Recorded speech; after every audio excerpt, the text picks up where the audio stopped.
What's up everyone, back with another video. Today we're going to be looking at this lower receiver from Aero Precision. This is their M4E1 enhanced lower, and it was purchased as the model with just an A2 grip and no stock. Obviously there's a Blackhawk stock on here now and a Magpul K2. We could start talking about the finish. It came Cerakoted from Aero in FDE. The Cerakoting is really good. I haven't been able to find any like blemishes or anything, so that seems squared away. The receiver itself did have a few tiny, and I mean like tiny dents and scuffs in it. I'll add some pictures here if I can even get the camera to focus on them later. They're so small. As far as color, you can see the receiver next to the Magpul grip here. If you want to kind of use Magpul's FDE as a sort of truth, then you'll see it's a little darker and browner if that's important to you. But next we'll go over the markings. Nothing too fancy up here, just their big Aero logo and then the model and the other stuff. But what is worth talking about is the safety markings are cut in such a way that they will actually work with a 90 or 45 degree throw safety. I don't have a 40 in here, this is a 90, but I'll try and turn it to about, looks like 45, and you can see it's still pointed into the fire region. So that's kind of a cool little attention to detail thing. Just thought that was pretty neat. So I mentioned this was the enhanced receiver, so we can talk about what that gets you and what you're paying for, because it does cost more. One is kind of this billet look. If you know what I'm talking about, then that'll make sense, but it does favor the way a lot of billet receivers look. It's got some of these angular lines, triangular areas up here.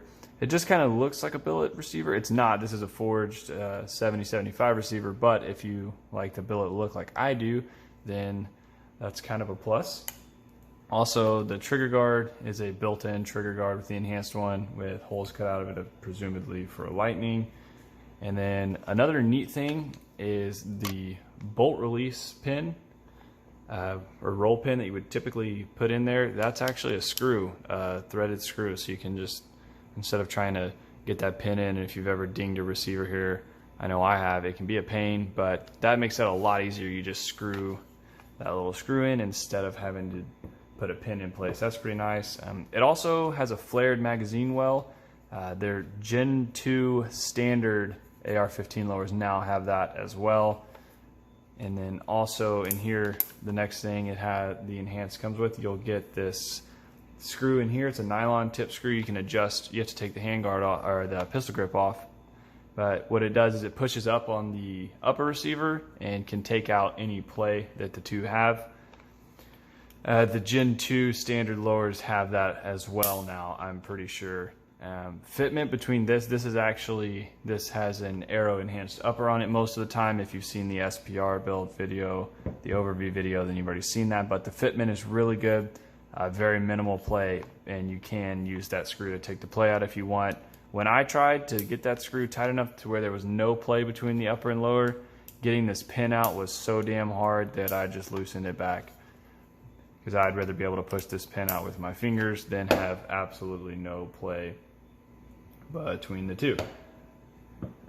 So yeah, like I mentioned, this was a complete lower. So the lower parts kit that came with it, just your basic mag release, basic bolt release, 90 degree throw, non-ambidextrous safety, buffer spring. The buffer tube is nice. It came staked, if that matters to you. The end plate is just a basic end plate, so there's no like UD mounts or anything fancy. You could swap that out if you wanted to. And then the trigger it comes with is just a run-of-the-mill AR mil-spec trigger. In here I've got an Arsenal line Products 2-stage that I'll be doing another video about, because I'd like to talk about that in a little more depth. And then other than that, that's pretty much everything with this guy. My opinions on it, I think it's definitely worth the money, and it's a really high quality. Paying a little more for the enhanced, especially if you build a lot of rifles, the little attention to detail things like the threaded pin, that can save you quite a bit of time. I appreciate that kind of stuff, so for me this is a really high quality and high value receiver. They're not all that expensive. They're more expensive than just a standard one, but they offer something in return, so that's kind of nice. especially with like the billet looks and the safety markings, the flared mag well, all that stuff. Little attention to detail is nice, and I do appreciate it. Absolutely would buy these again, and this will probably not be the last one of these receivers that I build a rifle around. But other than that, that's pretty much all my opinions summed up on this receiver. Thanks for watching. If you enjoyed, make sure and drop a like. If you didn't, drop a dislike, and let me know why in the comments so I can make these videos better. But other than that, that's all I have for you. So thanks for watching.